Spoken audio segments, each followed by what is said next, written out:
नमस्कार साथियों, कैसे हैं आप सभी। उम्मीद करता हूं कि आप भी बहुत अच्छे होंगे। साथियों, आज एक बहुत ही चर्चित विषय पर मैं आप सभी के समक्ष लाइव आया हूं। साथियों, अभी हाल ही में की ही बात है। इस समय न्यूज़ में बहुत तेज़ी के साथ चर्चा में है। सभी न्यूज़ एजेंसीज या न्यूज़ चैनल्स या जितनी भी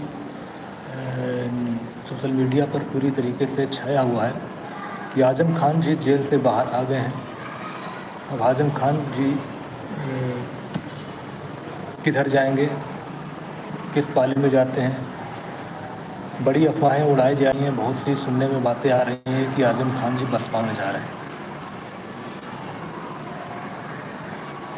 लेकिन अभी तक कोई भी आधिकारिक रूप से कहीं से भी ना ही बसपा की तरफ से कोई बयान आया है, ना ही आज़म खान जी की तरफ से कोई बयान आया है कि आज़म खान जी किधर जा रहे हैं। लेकिन मीडिया के तमाम दिग्गज और तमाम पत्रकार, तमाम अपने आप को राजनीतिक विशेषज्ञ कहने जाने वाले, राजनीतिक विशेषज्ञ कहने वाले लोग ये कयास लगा रहे हैं कि आज़म खान जी बसपा में जाएंगे या सपा में जाएंगे। बड़ा इस पर द्वंद्व मचा हुआ है।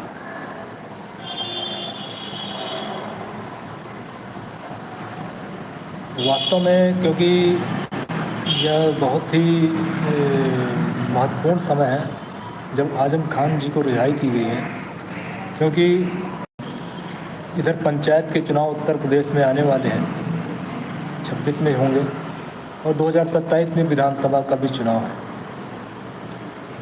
और आज़म खान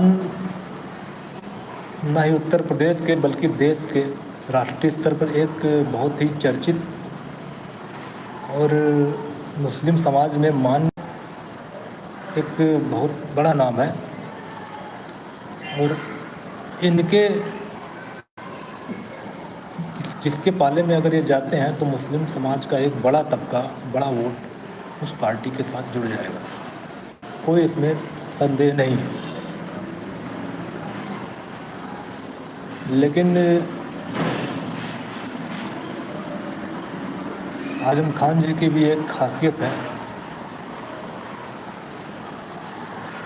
कि वो बेबाक अंदाज में अपनी बात रखते हैं, खुलकर अपनी बात कहने, चुटकीले अंदाज में खुलकर अपनी बातें कहना पसंद करते हैं।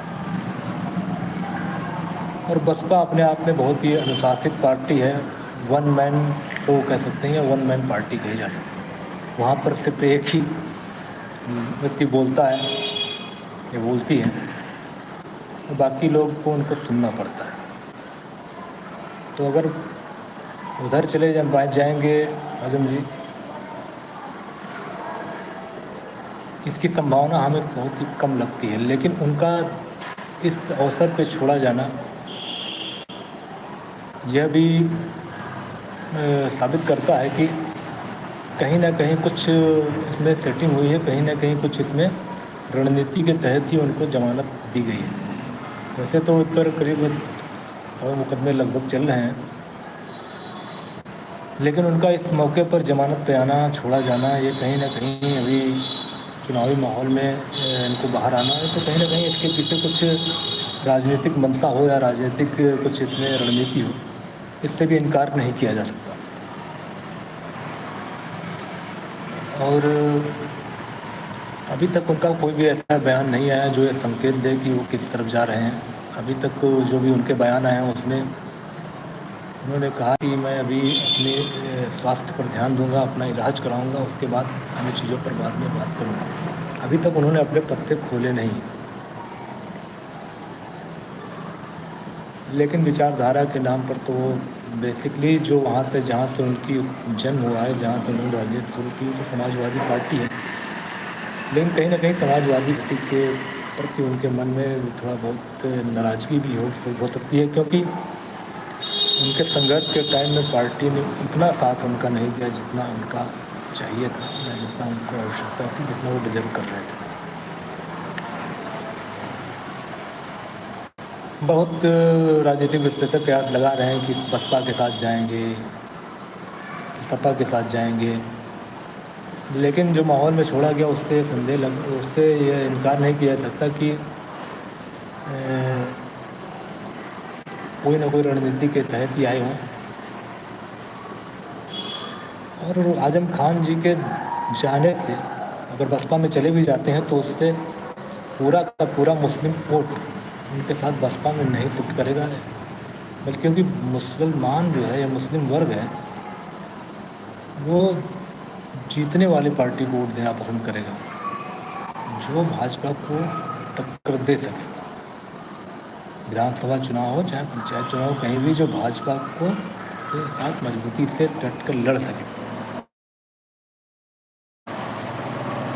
और उस क्राइटेरिया में अगर देखा जाए तो समाजवादी पार्टी उत्तर प्रदेश में जो भाजपा के साथ अपोजिशन में मजबूती के साथ खड़ी है। बसपा के ऊपर भी तमाम आरोप लगते रहे हैं कि बी टीम का भी, भाजपा की बी टीम होने का भी आरोप लगता रहा है। और अभी तक जो भी भारतीय जनता बसपा के जो भी बयान हो या ट्वीट आते हैं भारती जी के या जो भी, तो उसमें कोई भी बीजेपी पर हमले नहीं दिखते हैं।